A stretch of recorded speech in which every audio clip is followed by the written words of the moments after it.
Tagalog masyadong generic, minsan mapapasama ang dating eh. Pagka sinabi mong ano tawag dito, pitik. Alam mo naman sa mga bata, pag sinabing pitik eh, alam mo yun, pag natalo ka, sa pickpack mo may pitik. Ano pa ba? May particular na part o points kayo na parang tinatamaan, kinakailangan tamaan? Yes, yan po yung mga kababayang tinatawag po natin, use ko ang vitality wherein the touch of the finger is not being used, only our nail bites, but using our nail bites, Okay. biting. So through this pain, you can accelerate neurons for certain problem in our internal organ. Hindi niyo po na itatanong, Kajun, ako po, yung niyo pong likod ay DOH license din po.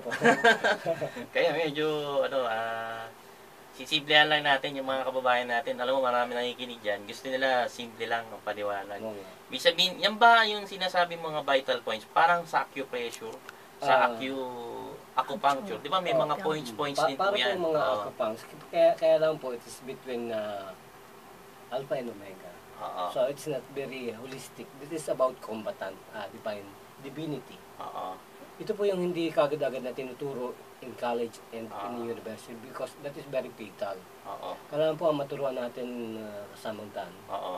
Kasamang doon. Ayun po ang ating talagang well-trained and kaya pala pinili nyo mag-conduct ng ng mga medical mission kasama ang mga guardian. Kasi po, Dr. G is represented to be a gentleman. Ang mga guardians niya, sabi nga, ang significant role, ang GMAD, plays a significant role, sa mga volunteerism. So, ini-ensure yung guardian, may magandang experience, Kasama diyan may physical, physical volunteerism, yan. Helping, yan, mga medical mission, yan. So, yun, sa medical mission, nagbibigay po kayo ng libreng gamot po yan. Libreng gamot. At the same time, nagkakaroon kayo ng talagang healing. Healing. Agarang healing. Katulad din ng Kabagis Guardians dyan po sa chapter po ng Quezon City, dyan po sa may Luzon Avenue. Kulyat pa rin po yan. Kulyat. Samahan po ng mga Muslim kay founder. Magandang gabi po sa iyo, founder dyan sa ating po mga Kabagis Guardians. At lalo-lalo na po yung ating pong kapitan dyan sa Baysa. Sana po magising tayo na tayo po yung magkapatid sa Guardians. Kaysa po tayo. Dami dyan, di ba? May iglesia dyan. Iglesia born again. Halo-halo yun. Sa mundo na paano? Wala tayong tatak eh. Kasi naghahanap sila ng tatak. Ito po ang advocacy. Ito po ang ang GMAD po, dalawa yan yung recognition, Yung isa may tatak. Pagka kayo po ay magme-member, meron din po ang member, kahit walang tatak, meron po yung tinatawag na ID. Ano po? So, in the process, ayan, papaliwanag pa namin yung application paano kayo mag-member, ng GMAD, Guardians Magistrate Advocators for Democracy International. Ayan. Isa po, kung kayo po yung nakikinig sa programa ng radyong ito dati pa po, mga taga-subaybay natin, alam yan, yung anti-dynasty movement, mamaya ayaw sa dinastiya. Yan, mga ilang taon na po yung programang yun. Ngayon po, lumaki na po siya. Tinatawag na natin Guardian Magistrate Advocators for Democracy International. Ayan. So, ngayon, ito po ulit si Don. Kasama niyo po si Don. Pansamantala pong humahalili sa ating mga kasama si Kadan at saka si Capricorn. Ayan. Ngayon po, kasama natin si Kajun na talagang in the field, tumutulong sa kasama ang mga guardians, tumutulong. Madalas pa kayo sa Kulyat o saan pa? Madalas po sa Quezon City? Quezon City, Sa Manila, hindi pa? Tapos na po tayo, halos tapos na po ang talaga? Manila. Tondo na lamang ang sa Tondo? Sa Moriones? Tondo na lang po yan. Sa Moriones, may mga tinuruan tayo dyan. Marami din tayong micro-entrepreneurs dyan. Ayan. Sa Pandakan, natapos na kayo? Tapos na po. Barangay 900, 901. 901. Talaga sa may Santa Ana, punta Santa Ana. Talaga. Sino naalala mo dyan? Sila chairman? Yung pong chairman ng si Gabriel, yung pong, ang alias po niya ay Bitag Live yun eh. Talagang sumusog po ng kasamaan dyan sa Yan po sa anak bayan dyan. Sa San Andres naman yan. Oo, dami barangay dyan. Kalahin mo, umabot ng 900. Ang dami, mga kababayan, nalibot na po natin yan at binigyan po natin ng talagang tuldok ang kahirapan po ng mga batang may sipon o bulag na trangkaso, may mga luga. Ang mahal po ng EMT, samantalang sa ating libre lang. Yung 2,500 po. Meron po ba kayong opisina? Meron po dyan sa ating opisina dyan. Saan po ba? Meron po dyan sa ating po sa Taguig at dyan po sa ito Bernardo Reyes, sa Parañaque, San Antonio. Nandun po talaga ang isang napakaganda po opisina. Itong Centennial Village, Western Bikutan. Yan po yung branch na isa. So yung pong mga kababayan, nakikinig po tayo, nandiyan po sa 001 Bernardo Reyes Compound, Port State, Barangay San Antonio. Alam ko yan, Port State. May mga estudyante din tayo dyan. Nandiyan po yan. Batiin ko lang yung mga estudyante ko din. Doon pa sa may Las Piñas, Pamplona 2. Ayan, may estudyante. Sa may Taguig. Sa Taguig, marami din dyan. Sa may barangay, marami. Yung gawaan ng Hopia. Ayan. Sa Tipas. Ayan, barangay Tipas. May babatiin po kayo? May babatiin tayo yung ating pong isang Supremo. Diyan po sa may, dito sa circle natin, dito sa may Mandaluyong, kay Supremo, Antonio Pilaes. Diyan po yan. Ayan, baka kilala nila IC Capricorn dyan. IC, nami-miss ka na namin, baka pwede kang tumawag saglit, marinig ka namin. Mag-share ka naman, onte, IC. Si IC po, si IC Capricorn, ayan. Isa po sa ngayon sa tagapagtaguyod ng ating Guardians, Magistrate, Advocators for Democracy International. Ayan, patuloy nga, ayan, pinag-uusapan nga namin yung pagpapalaki ng GMAD, sa Southeast Asia, bukod sa bibisita, babatiin natin yung ating mga kasamang Guardians. Napakalaga na po, 12 million. Kaya nga po sabi ni Kadan, yung mga politiko diyan, gusto niyo mga kampanya, punta po kayo dito. Ayan, para sabihin niyo sa amin ng inyong mga plataforma, pag-usapan natin. I-endorse po namin kayo sa 12 milyong miyembro ng Guardians International. Yung mga Guardians na yan, posibleng walang kamag-anak sa Pilipinas. I-endorse po kayo. Para marinig naman kayo. Ayan. So,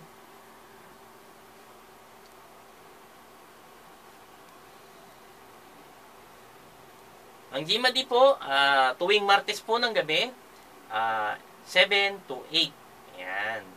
So, 7 to 8 ng gabi, dati po ito yung anti-dynasty movement. Ayun. Ngayon po, GMAD na po, Guardians, Magistrate, Advocators for Democracy. Ayan. Nagbagong programa. Lumalaki na kasi ang usapin. Yung anti-dynasty na programa noon, nagkaroon ng ng mga developments yan yung nagkaroon ng pagpasa sa committee ng mga sa Kongreso, sa representative ni Fredinil Castro, ni Chairman Fredinil Castro, electoral reform. Umabot na hanggang sa fourth reading. Kaya lang naging limitado na hanggang sa mga nakarang huling araw. Yun na po ay hindi na kinaya, hindi na pwede, may marami pang priority batas. Pero nangako naman, kahuli-hulihang pangako ng ating yung ating representative, yung head representative si kagalang-galang Sunny Belmonte, na po pwede naman talaga nilang ipasa ang ating ang political dynasty. Kaya lang gusto pa nila talagang mapag-usapan, maging definite pa, mas definite, para naman siguradong matalim ang pagkakagawa ng batas nito. Although mahigit 28 years na namamayagpag since 1987. Meron na po talagang batas, bawal na po yung anti-dynasty. Bawal na po talaga yan. Noon pa. Kaya lang, yung pinagbabawal na yon, wala naman pong ipin, wala pa pong pangil ang ating batas. Yun na po ang pangako. Asahan po natin yan sa susunod na na kongreso, magkakabotohan na naman po tayo. Piliin po natin ang mga magtataguyod, maaaring magtaguyod ng anti-dynasty bill. Ngayon, umabot din po yan sa Senate. sa Senate, nahawak ngayon ni, ng committee, ni Blue Ribbon Committee, ni Senator, sino yung anak ni Pimentel? Si Senator Pimentel, Coco Pimentel. Yan. Na ang partito nila, PDP laban, no? Sila, magkasama ngayon, sila tumatapong presidente nga, Mayor ng Davao, si Mayor, Duterte. Ayan, ha? So, yan, mga ilang napag-uusapang issue, hindi lang napag-uusapan ng anti-dynasty dito. Yung BBL na hindi na rin naipasa. No? Kasi, to the point na, yun nga, nakikiramay din tayo dun sa yung presidential natin, si Amba, Roy Señeres. No, hindi kaya sumama loob nun. Kasi siya yung nagsasalita nun nung pinatay yung microphone sa Senate. Kinumatay ni Amba. Oy, Amba, idol natin yan, si Amba Roy Señeres. Ang dami pong natulungan yan. Nakikiramay po kami, ang GMAD po, nakikiramay sa pagyao ng ating idol, Amba Roy Señeres. Yan, sumikat yan dahil kay yung maraming pinasikat na yan. Yung issue, natulungan na mga OFW. Siya nga kahuli-hulihan niyang publiko serbisyo general siya ang representative ng OFW party list. Yan. Ngayon,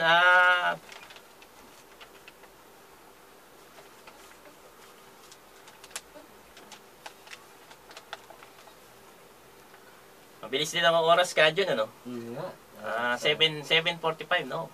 Mga 15 minutes pa, pero mahaba-haba pa yan. Sige, tuloy-tuloy tayo, no? Kaya kasama doon sa lahat ng mga interesado dito sa ating GMAD na binibigyan ng mga entrepreneurial business opportunities. Welcome lahat ng mga guardians na talaga pong mag-joint na magkaisa tayo, maging responsible for their own Oo. Siyempre, yung inyong pangkabuhayan, maging micro-entrepreneurs. So, lahat ngayon binuksan ng playing field, no? Itong katatapos na APEC, mga kababayan, yan po yung lagi kong sinishare sa ating mga trainees sa TESDA, no?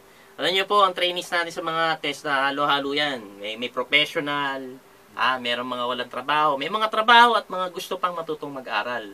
Nakakatuwa, hindi sa ordinary classroom na i-assess mo kagad, ito, ganito lang yan. No, hindi. You have to be klarado. No? Adults learning ang tawag natin dyan sa training natin dyan sa TESDA. Kaya naman, hindi mahihiya yung mga mahihina pumick up Pero yung tawag ko lang dyan medyo may focus lang sila sa mga bagay-bagay. Kaya sa training, it's a very challenge sa TESDA training. Ang tawag kasi natin dyan, adults learning Tapos, ang method, competency. Yung kakayahan, no? Nakabase tayo sa the way na matuto dapat ang mga trainees, effective ang mga modules. Kumpara dun sa K-12 na sinasabi, no? Yung education yung regular education natin, yung K-12. Ang K-12 po, ayan, may halo na po siyang TESDA. Yung first year at saka second year. Sa simpleng pagpapaliwanag po, K-12, medyo na-orient po kami dyan. Dito ka kasama brother Don. Dito sa atin sa guardians natin, hanggat binibigyan natin ng pagkakataon, lahat po ng mga guardians na maging advocacy ng ating programa na mabigyan din sila ng hanap buhay natin. Dito po sa Yuzguang, to a gerontologist, open po ang line natin na mag-apply po kayo para po maging kayong auxiliary namin, para po maging health provider.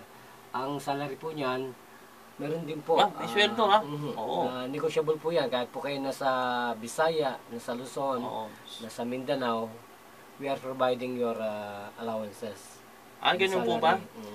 So, paano mangyayari? Pupunta sila sa opisina nyo, Kajun? Pwede po ngayon, kami pumunta sa kanila para at least magkaroon po kami. May package po ba to yung negosyo nyo? Binibigyan po sila ng free capital. Kasi para binibigyan pang capital? Yes, hindi kagad sila bumagsak. Kasi wala naman silang gagawin dito kundi makinig lang. Saan manggagaling yung pera? Sa amin po yun. Mayaman ka